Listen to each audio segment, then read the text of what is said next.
kurikira gashi sherirugo.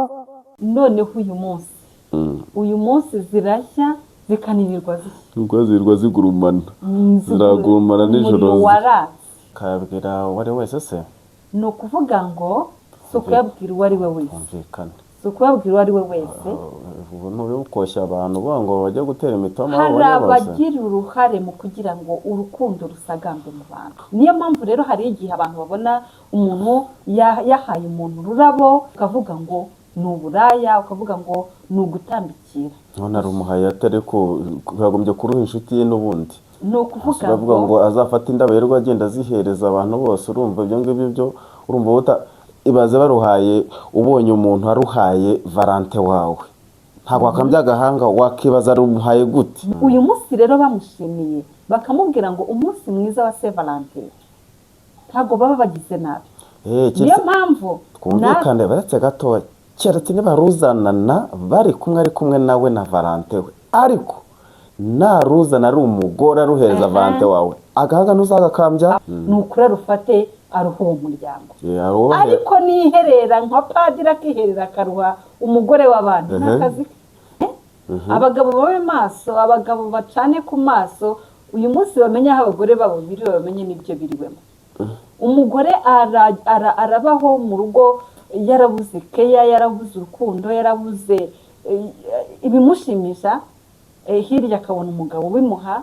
Uyu munsi bagashobora gusohokana, bityo agafata rwa rurabo rutari urw'umugabo we, agafata za mpano zitari iz'umugabo we, ubundi akahava agize gute bamuteye inda. Bamara kumutera inda umugabo uzahemba n'uwohe? Uwo mugore waje azi yuko aje gukomeza kwitwa sheri kuzageza ku iherezo ry'ubuzima bwe, agatangira yitwa Nyiramana, bikarangira yitwa Nyirantuza, ubundi agatangira ari Nyirabishwi, Nyirabintazi, Nyirabicucu, yarahindutse icyo ntazi. Nyirabyo ntagare. Reka ndumva yibasiye uruhande rumwe ukagira ngo ariko nawe urahari kugira ngo wibasire urwo rundi rwasigaye. Abagabo bo ukagira ngo harimo abarengana. Suhari se bivuga usanga ndetse n'uw'abagabo bagenda babuze ikirere, babuze keya no mu rugo rwabo. N'ubundi umugore ni nyiramuti bitaweho. Abagabo ngo baremanywe irari, bafite irari ugereranyije n'abagore, nubwo abagore nabo harimo abaca bigacika. Abagabo baremanywe irari rwose. iki cyo kirazwi kandi nibyo koko, ariko hari n'abagore usanga barusha abagabo. Rero ngenda njya mvuga nyine ku bagabo kuko mbazi, nawe uravuga ku bagore kuko bazi. uravuga ku bagabo kubera ko bazi utaho. Iyo uvuga ku bagore ko bari buzi nkekeza kuri bagenzi bawe. Ibyo dukenera ku bagabo, ngenda avuga ibyo dukenera ku bagabo. Noneho rero umugabo aragenda ati noneho rero ati tugashaka n'izindi robo cyangwa se n'imbwa zirarira igipangu. Uyu muzamu ntabwo agifite ububasha bwo n'ubushobozi bwo kuturarira igipangu. Umugore turavuga ibindi usibe umuzamu. Urarya umwungu usibe ibamba. Umuzamu wacu ntazagomba kuvanga. N'abagomba kugenda umuzamu ntabwo agomba kuva ahangaha. Ubwo uravuze uti uwo muzamu yaramutunganyaga. Ibyo niwe ubyivugiye. Komera Rugamba we. Uraho Nyirabeza we. Mbese ko wiruka amasigamana kibuno maguru agarukira hera? Ngiye kureba umupira kuri stade Amahoro i Remera. Winsiga kandi tujyana. Wagenda twagira ariko ubu ntiwareba pe, mfite inzara nk'iya Yezu ku musaraba. Ubwo wowe ni inzara gusa, ngewe n'icyaka kimereye nabi kirabica bigacika. Ese wareba aho twicara tukagikemura ko n'ubundi reba hakiri kare. Wagize ngo se biradusaba kujya kure?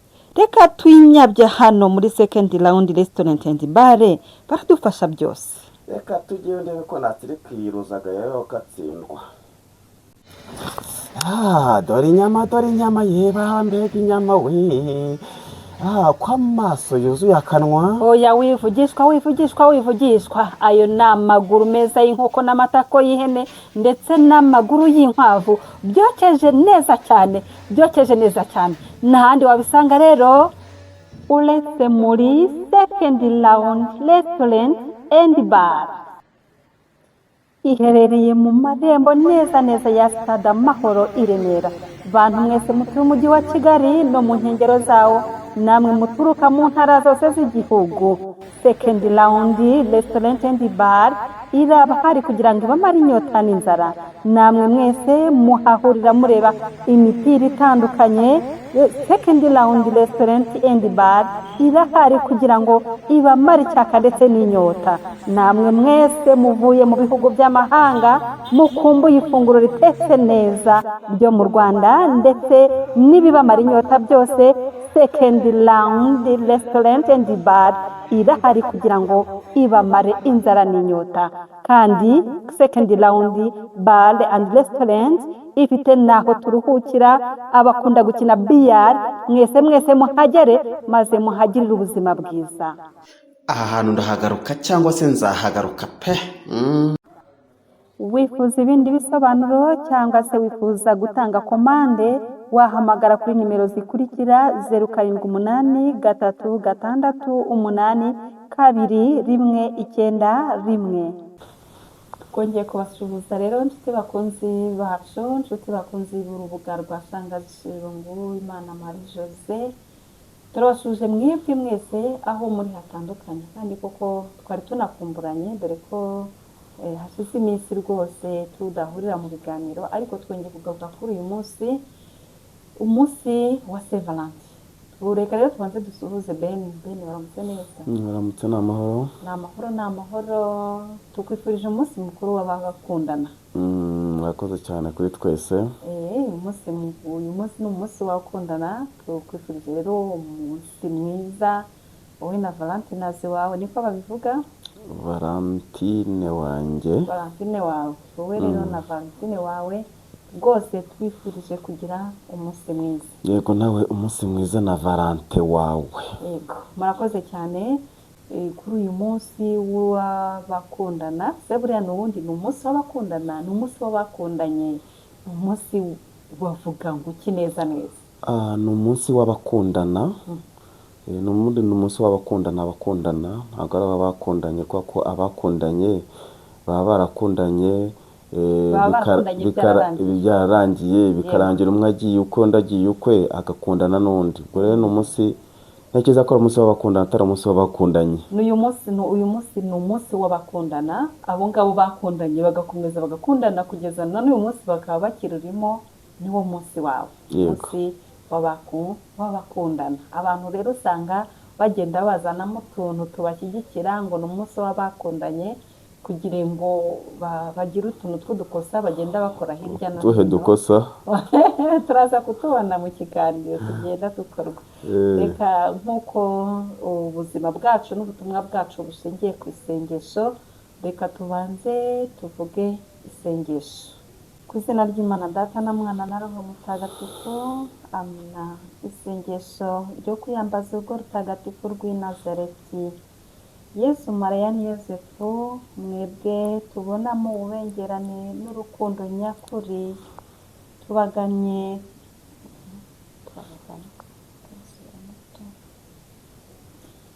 isengesho ryo kwiyambaza urugo rutagatifu rw'i Nazareti.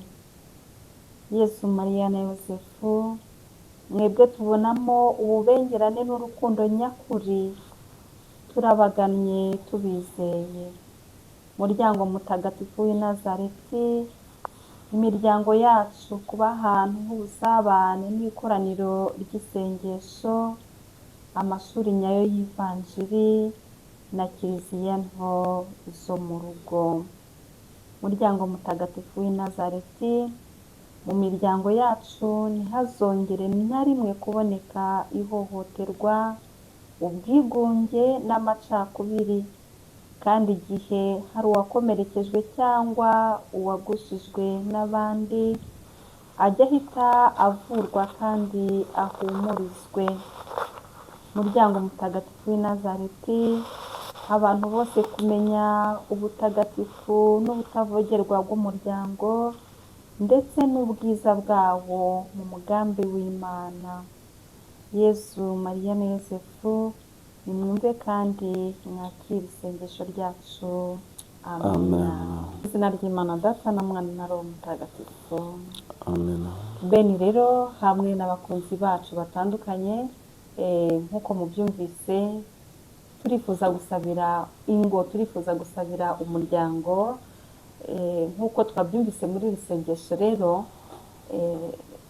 birumvikana ko hari abantu bakomeretswa n'urukundo, hari abantu bakomerekera mu ngo, hari abantu bagira ibibazo mu ngo, ku buryo ariyo mpamvu abantu tuba tugomba gusenga, abantu tuba tugomba gusabirana, abantu tuba tugomba gufata umwanya wo gusenga kugira ngo ingo z'uyu munsi zongere kugira ubuzima. Mu by'ukuri rero kera baravugaga ngo zirara zishya ngo bwacya zikazima, ariko iz'uyu munsi ubanza zishya amanywa n'ijoro. bajyaga bavuga ngo zirara zishya, umunsi se ntabwo bakibivuga. ushatse kuvuga ko bahinduye imvugo basigaye bavuga ngo zirara zishya bwacya n'undi zigakomeza zigashya. Ni ukuvuga ngo noneho uyu munsi zirashya zikanirirwa zishya, ubwo zirirwa zigurumana, ziragurumana nijoro. Umuriro waratse. Impamvu tubivuga bene ndetse n'abadukurikiye, dufite byinshi tugenda tubona iyo umuntu akurikirana ibibera ku mbuga nkoranyambaga, ukabona ibiganiro by'abantu, ukabona abatanga ubuhamya bw'ibyababayeho mu ngo, uko byabagendekeye, ukabona ukuntu abantu baganira ku magurupe WhatsApp, ugasanga ahantu hariho nk'abantu nka 200, ariko kugira ngo uzabone umuntu ukubwira ati njye narahiriwe, ukamushakisha ukamubura. Mu by'ukuri rero uyu munsi wa none nta watinya kuvuga ko bigoye, biteye n'ubwoba, biteye n'agahinda. Niyo mpamvu rwose isengesho rirakenewe. Yego, isengesho rirakenewe cyane rwose. Urugo rudasenga rurasenyuka. Kubaho udasenga no gusenyuka duhora tubivuga buri munsi. N'urugo rudasenga rero umva biragoye. Usanga rero ari agahinda gusa nk'uko twabivugaga, agahinda gusa. Kwibaza se ako gahinda k'uyu munsi ahanini usanga gashingiye kuki? Gutegura kino kiganiro hari agafoto twabonye k'umuntu, umugabo umwe ufite ururabo. Uyu munsi ni umunsi nyine wa Saint Valentin, tunabanze tunawusobanure w'abakundana. Saint Valentin kugira ngo abe umutagatifu, hari umwami witwaga Claudius wa kabiri mu kinyejana cya gatatu. Umbe ngo ni kera cyane, ubwo ni nko mu myaka ya 300. Kera cyane. Uyu munsi ntago ari uwa vuba. Noneho rero uwo mwami yabonaga abasirikari bari ku rugamba, bagakumbura imiryango yabo, bagakumbura abagore babo, bagakumbura abana. Yumva bimuteye isereri, yumva bimuteye muzunga, avuga ati Kigali we, ati abangaba bankangisha aba bagore babo, bankangisha iki? Reka nkuriho ibintu byo gusezerana no gushyingirwa, ubundi bicare ku rugamba barwane bashikamye, nta bindi bitekerezo biri mu mitwe yabo. Yego rwose. Ubwo rero Valente yari umupadiri, ararenga kuri iryo tegeko avuga ati ubu buzima bubaho, umuntu abaho adashaka, umuntu abaho atagira umuryango, ni ubuzima bwoko ki? Uyu mwami wabujije abantu kwishakira, wabujije abagore abagabo kujya kureba abagore babo. Yumva ntabyumva. Abintwari cyane rero, abintwari cyane. Noneho abasore n'inkumi bakundanye akabashyingira mu ibanga rwihishwa. Ariko burya ikibereye ku isi cyose kiramenyekana uko byagenda kose. Umwami yaje kuritera mu gutwi, ariteye mu gutwi rero ati munshakire uwo muntu urenze ku mategeko n'amabwiriza y'umwami w'abantu. Arangije arafatwa, arafungwa. Noneho rero mu gufungwa kwe batubwira yuko babandi yashyigikiye mu rukundo rwabo bajyaga bamwoherereza uturabo n'utubaruwa tumushimira ko yagize uruhare rukomeye mu rukundo rwabo. Komera padiri mwiza rwose, nubwo buriya uri ku rugamba rukomeye, nubwo urimo kubabara, ariko hari amateka usize ku isi atazigera yibagirana. Waradufashije rwose. Byahereye icyo gihe rero kugeza na n'uyu munsi abantu bakizirikana ubutwari bw'uwo mutagatifu. yego iyo rero ntekereje kuri ibyo bintu, iyo ntekereje kuri ayo mateka n'izo ndabo n'utwo tugambo twiza, niho numva ko abantu bafite ububasha n'uburenganzira bwo kubwira bagenzi babo amagambo meza atari nabo bashakanye gusa. atari abo bashakanye gusa, Yes. akayabwira uwo ari we wese se, ni ukuvuga ngo si ukuyabwira uwo ari we wese, bumvikane. si ukuyabwira uwo ari we wese. ubu ntubibukoshya abantu uvuga ngo bajye gutera imitoma abo hari bajya bose. abagira uruhare mu kugira ngo urukundo rusagambe mu bantu. Hari abagira uruhare kugira ngo bafashe ingo kugira ngo zibeho neza. Valante se we yahabwaga izo ndabo, yahabwaga ayo mabaruwa, yahabwaga n'abagore be cyangwa n'abagabo be, yahabwaga n'abandi yagiriye neza, yabihabwaga na ba bandi yagiriye neza, yabihabwaga na ba bandi yashyigikiye mu rukundo. yego Niyo mpamvu rero hari igihe abantu babona umuntu yahaye umuntu ururabo, yamubwiye ati umunsi mwiza w'abakundana, ukavuga ngo ni uburaya, ukavuga ngo ni ugutambikira. none ari umuhaye atari ko yagombye kuruha inshuti ye n'ubundi. Ni ukuvuga bavuga ngo azafata indabo yirirwa agenda azihereza abantu bose. Urumva ibyo ngibyo byo, urumva ibaze baruhaye, ubonye umuntu aruhaye Valante wawe, ntabwo wakambye agahanga wakibaza arumuhaye gute. mu by'ukuri Valante wanjye nimba yaragize uruhare mu kugira ngo urwo rugo rw'abo bantu rubeho, nimba yarabagiriye inama mu gihe bari bafite ibibazo mu rugo rwabo, urugo rukagenda neza, yashyigikiye urukundo rw'abo bantu. Uyu munsi rero bamushimiye bakamubwira ngo umunsi mwiza wa Saint Valentin, ntabwo baba bagize nabi. Niyo mpamvu twumvikane baretse gatoya, keretse nibaruzanana bari kumwe nawe na Valante we, ariko naruzana ari umugore aruhereza Valante wawe, agahanga ntuzagakambya. aho ngaho ko byaba ari ikibazo. Ni ukuvuga ngo nabyo bajyaga kuzijyana, nabyo bajyaga kuzishyira Valante, bagendaga bajyanye. Ntabwo batubwira yuko hagendaga umugore ngo arimukiye ngo Valante, ahubwo hagendaga wa muryango ujya gushimira Valante ko yabagiriye neza mu rukundo rwabo. Niyo mpamvu rero ako ngako kari agaciyemo, ariko nako ka ngombwa. Nitubona abantu bari kwifurizanya umunsi mukuru wa Valante mwiza, ntitukumve yuko hari impamvu nyinshi zishobora kubitera. Ntabwo ari abagore n'abagabo bonyine ubwabo bagomba kubyifurizanya, hari ubwo n'imiryango igomba kugira abo yifuriza umunsi mwiza. Uyu munsi rero reka twebwe twifurize umunsi mwiza abakunzi bacu bose badukurikirana bashakanye. Abakunzi bacu badukurikirana bashakanye, aho muri mwese mugire umunsi mwiza w'abakundana. Ariko nanone nk'uko dukurikiranwa n'ingeri zose zitandukanye, kandi uwo mu Valante yari padiri, reka twifurize n'abihaye Imana bose badukurikirana umunsi mwiza. Niyo mpamvu nabishimangiraga, abihaye Imana baradufasha, abihaye Imana bafasha imiryango kugira ngo imiryango igire ubuzima, kugira ngo urukundo rugerageze gushinga imizi, haba mu isengesho, haba no kuduherekeza mu nyigisho zitandukanye. Nabo rero nk'uko abo bantu bashyiraga Valante ururabo bamushimira, n'abihaye Imana mwese mugire uruhare mu kugira ngo ingo z'abashakanye zibeho neza. Reka tubabwire ngo umunsi mwiza, turabaha n'akarabo rwose. Ababikira n'abapadiri murazibaha? Ababikira, abapadiri, abafurere bose turazibaha, ariko atari ba bandi bazisenya kugira ngo bazubake. Kugira ngo twabisobanuye neza cyane, abo turi kwifuriza uwo munsi mwiza kandi bazikwiriye. Nabo bazitanga nta kibazo, baraziha abandi, bo bari buzakire, ariko bo ntabwo tubabwiye kuzitanga. Kubera iki batazitanga?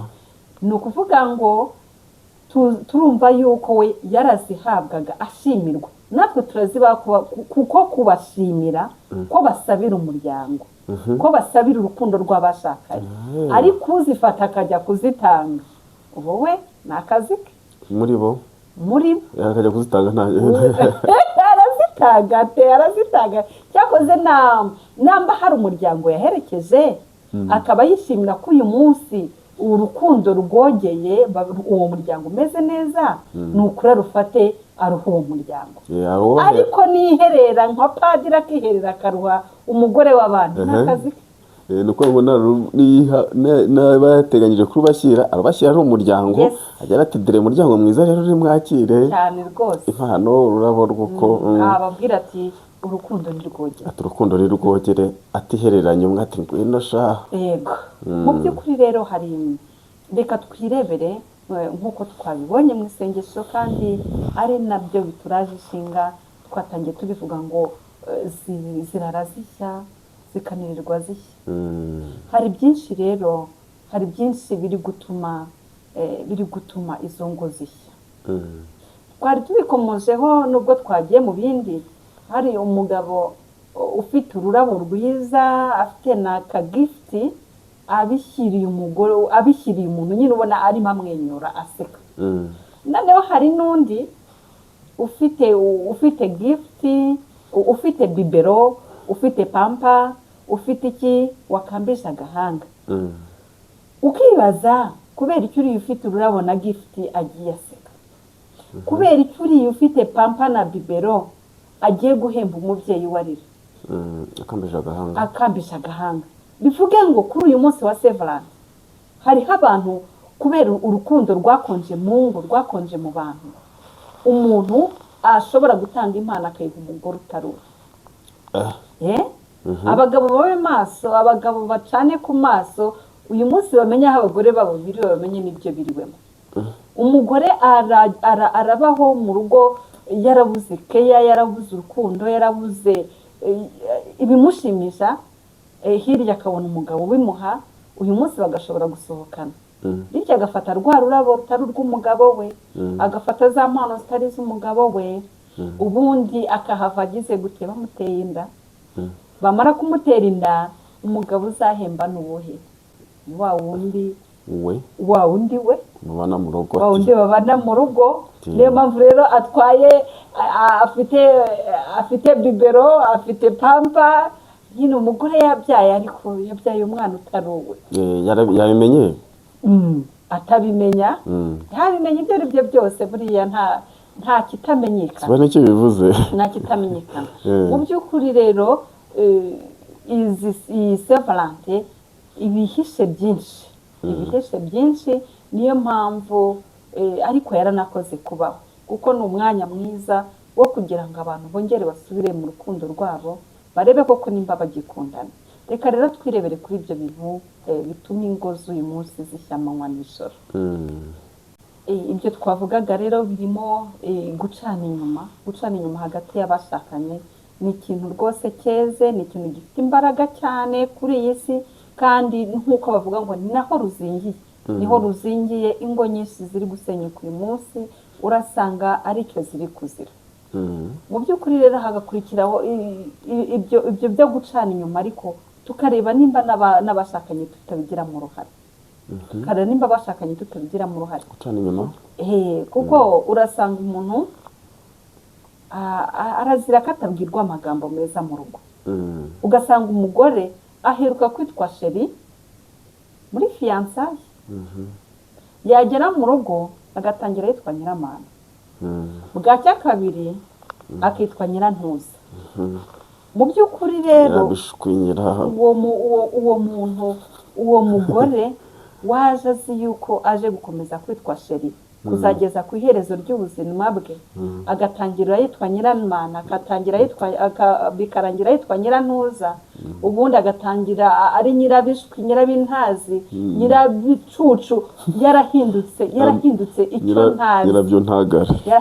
icyo ntazi uwo mugore uri mu gihe gutyo uvuruguta gutyo buri wese akeneye urukundo ejo niyibonera umugabo umubwira neza akabona umugabo umubwira ko ari sheri shushu be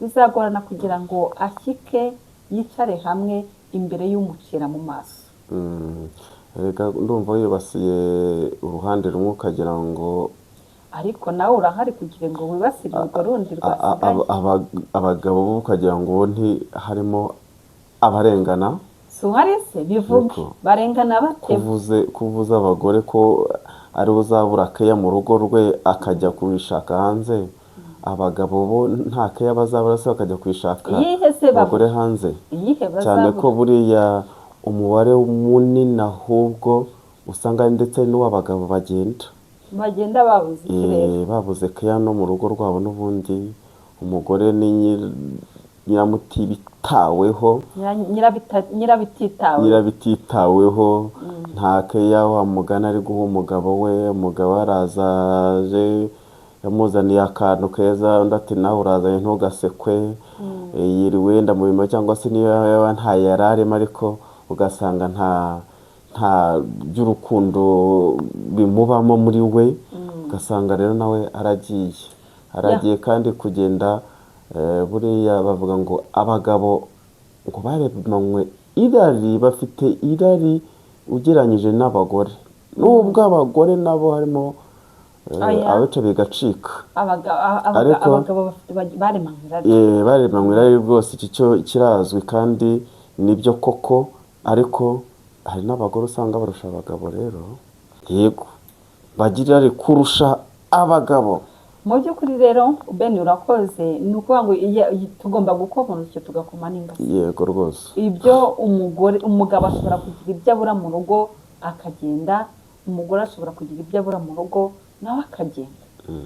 Turakomeza turebe rero ibyo byose, ugasanga umugabo ngenda njya mvuga nyine ku bagabo kuko mbazi, nawe ubwo uravuga ku bagore kuko bazi. uravuga ku bagabo kubera ko bazi utaho, iyo uvuga ku bagore ko bari buzi nkekeza kuri bo bagenzi bawe. Oya, ibyo dukenera ku bagabo, ngenda avuga ibyo dukenera ku bagabo tugomba kubabonaho, noneho nawe uravuga ko byo mukenera ku bagore mugomba kubabonaho. Bene rero usanga noneho hari ikindi kiba gikomeye cyane, cy'abantu badahabwa cyangwa se batabona ibikenewe byangombwa mu rugo, atari n'uko byabuze, ahubwo ugasanga atagihabwa cyangwa se agurirwa umwenda. Hari igihe abantu kuri iyi si, kuri uyu munsi wa none, wenda abo tubona bafite akazi, ukumva ko buri wese afite akazi, buri wese akorera amafaranga, ariko bigatuma buri wese ngo azajya amenya ibye, buri wese akamenya ibye. Nta mugabo ukimenya yuko inkweto y'umugore yacitse. Uretse gatoya, umugabo ukimenya ushingiye kuki? Ibyo mbishingiye kuki? Nakubwiye ngo amakuru tugenda tubona ku mbuga nkoranyambaga. Ikibazo ni uko urimo kujeneraliza ugashyira muri rusange kandi harimo ababikora. Wabakura he? Nimba babikora baraza kutubwira, baraduha komenti, barahari babikora byanze bikunze, babitubwire. Ibyo ari byo byose turi kureba ibi, ntabwo duhakanye ko hari abagihari, ariko turi kureba ibiri kwangiza umuryango uyu munsi. uvuge rero bamwe na bamwe, ntuvuge bose.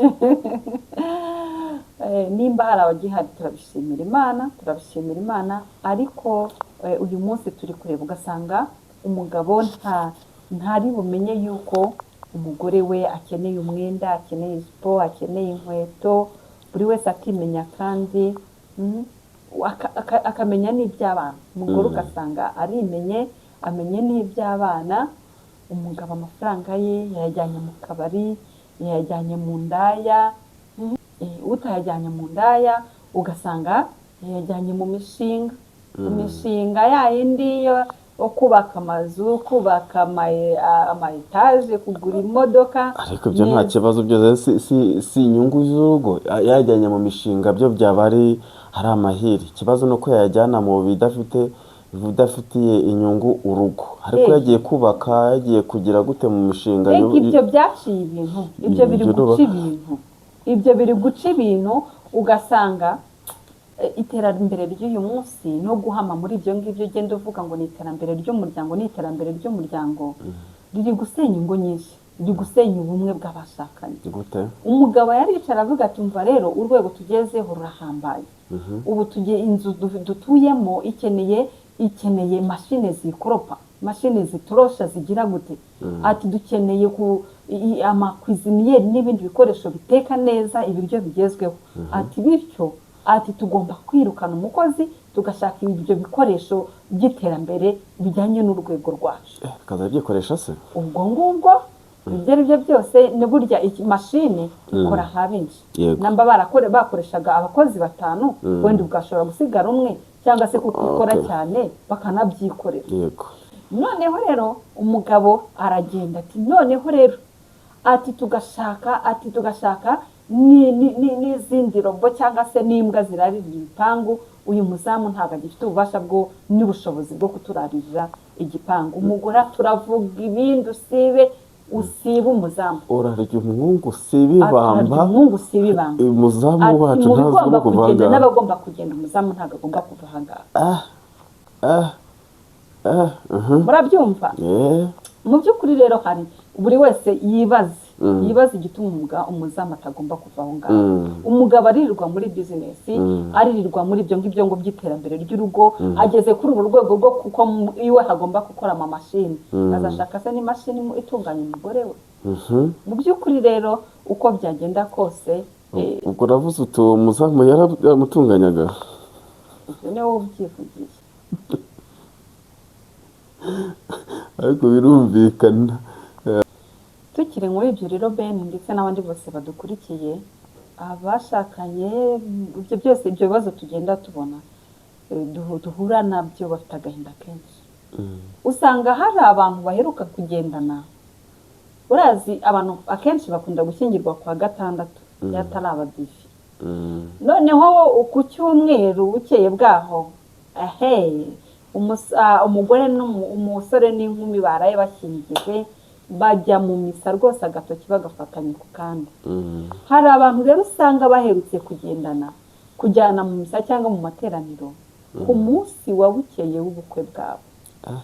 Mu by'ukuri turagenda tubibona, hari kenshi tuba twicaye mu rusengero cyangwa se mu kiliziya, uwigisha akavuga ati abagabo n'abagore muhaguruke, ati abaze mu misa muhaguruka. Ugasanga n'abaje bazanye ntago bicaranye, ugasanga n'abicaranye bagize isoni n'ipfunwe byo guhaguruka kuko bumva nabo ubwabo batizeye.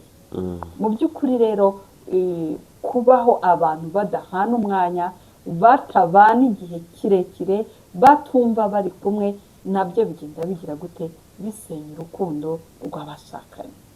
Akoze ntiyaba ari business umuntu aba arimo, ugasanga n'umwe yagiye ahangaha si ngombwa ko bose bajyana. Kuki mwumva ko ari ngombwa ko bakorana urugendo bakajyana? Kuki umwe atagenda undi agasigara akora iki ngiki, yava undi akagenda? Niba ari iterero rya mbere umwe akajya mu iterero rya mbere undi akaza kujya mu rya kabiri ko umwe yasize. Ubumwe bw'abashakanye ni hahandi bakagombye gukorera hamwe ibyo ngibyo bari busigare bakora, bakabikorera hamwe, barangiza no mu gusenga bakagenda. None se ushobora gusanga wigishije itorero rya mbere atari wigishije irya kabiri, cyangwa se misa mbere atari wigishije irya kabiri. Mu by'ukuri hari igihe iyo mutari kumwe, hari igihe bigisha inyigisho ukavuga uti mana we yaba kanaka hari akumva. Kuko ntago abantu ingo z'uyu munsi abenshi ntago tukibona umwanya wo kuganira. Kumva ko rero babwira ati bamwumvishije ukumva wenda bababwiraga mwembi ukumva ukuyemo ibyawe, ariko ukavuga uti na mugenzi wanjye yaba nawe agakura n'ibye. Mu by'ukuri rero ni nko kuvomera mu kiva cyangwa se gukorera ubusa. Iyo muri ahantu bagomba kubigisha kubana neza, ukabyumva wenyine, n'ubundi uragenda ukabibamo wenyine, kuko kubyumvisha mugenzi wawe babigoranye. Mu by'ukuri rero ubwo ubumwe bw'abashakanye naho bwakagombye kugaragarira, mugakorera hamwe ibyo ngibyo mwagombaga gukora, noneho mugafatanya n'urugendo mukajya muri ubwo kumva ubwo butumwa nanone muri kumwe. Ni ibintu bigomba gufasha umuryango. Tuzabigarukaho mu kindi kiganiro cy'ubutaha kugira ngo tubirebe neza.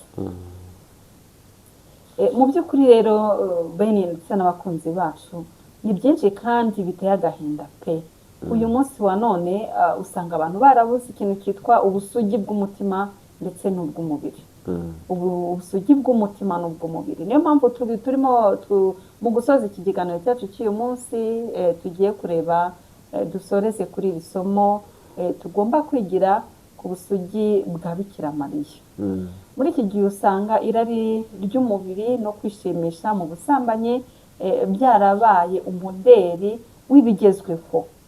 Uwiyemeje kubaho mu busugi n'ubudahemuka benshi ntibamwumva, abandi bakamukwena. Ubusugi rero mu rubyiruko busigaye busa no gusigara inyuma mu majyambere.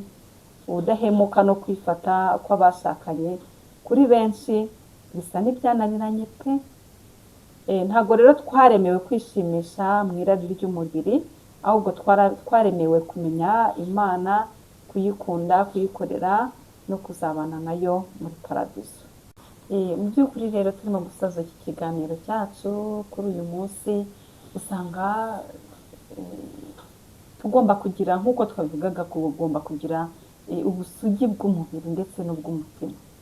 Uyu munsi usanga irari ry'umubiri no kwishimisha mu busambanyi byarabaye umuderi cyangwa se ibintu bigezweho, kuko abantu ntabwo bagitewe isoni n'ubusambanyi, ntabwo bagitewe isoni no guca inyuma y'abo bashakanye, ahubwo utabikoze ahari babona ko ari igicucu cyangwa se babona yuko yarindagiye.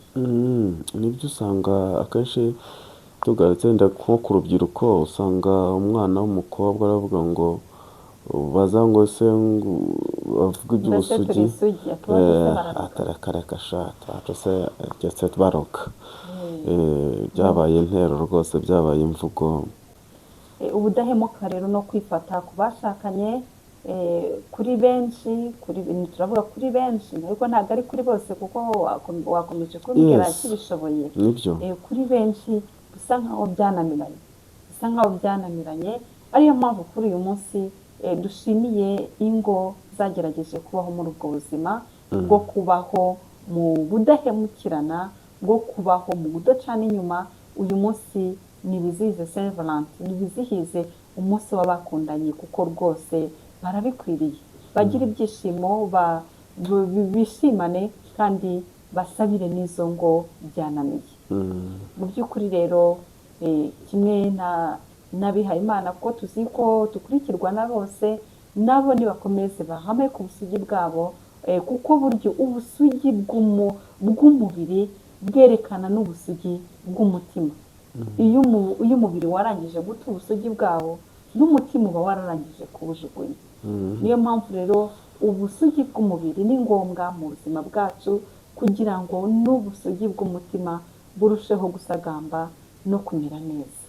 Mu by'ukuri rero bakunzi bacu, reka kuri uyu munsi wa Saint Valentin twifurize abakunzi bacu, abakunzi b'ibiganiro byacu, tubifurize umunsi mwiza, twifurize umunsi mwiza abashakanye bari mu ngo zabo kandi bagerageza kubana neza, tubifurize umunsi mwiza. Kandi n'abo ngabo bitari kugenda neza, Imana ihindura amateka. Imana ihindura amateka. Birashoboka ko uyu munsi cyangwa ejo mwakongera mukagira ubuzima bwiza mu rugo rwanyu, igihe muzaba mwabiharaniye, igihe muzaba mwabisengeye kandi mwicaye mukaganira hagati yanyu. Reka rero tubifurize ibihe byiza kandi tubifurije gukomeza kugubwa neza. Ibiganiro byacu nakagaruka, dukomeze kubasaba kubana natwe, mukora subscribe, like, comment ndetse musharinga n'abandi, kugira ngo dukomeze twishimane. Murakoze cyane. Ibihe byiza, ibiganiro byacu nakagaruka. Komera Rugamba we. Uraho Nyirabeza we. Mbese ko wiruka amasigamana kibuno maguru agarukira hera? Ngiye kureba umupira kuri stade Amahoro i Remera. Winsiga kandi tujyana. Wagenda twagira, ariko ubu ntiwareba pe, mfite inzara nk'iya Yezu ku musaraba. Ubwo wowe ni inzara gusa, njyewe n'icyaka kimereye nabi kirabica bigacika. Ese wareba aho twicara tukagikemura ko n'ubundi reba hakiri kare. Wagize ngo se biradusaba kujya kure? Reka twinyabye hano muri Second Round Restaurant and Bar, baradufasha byose. Reka tujyeyo ndebe ko natiri kwiruzaga yayo katsindwa. Dore inyama yeba, mbega inyama we. Kwa maso yuzuye akanwa. Oya wivugishwa. Ayo ni amaguru meza y'inkoko n'amatako y'ihene ndetse n'amaguru y'inkwavu, byokeje neza cyane.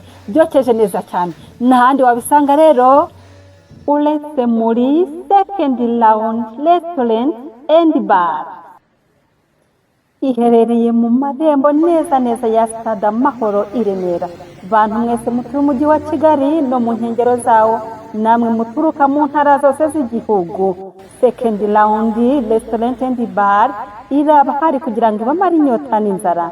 Namwe mwese muhahurira mureba imipira itandukanye.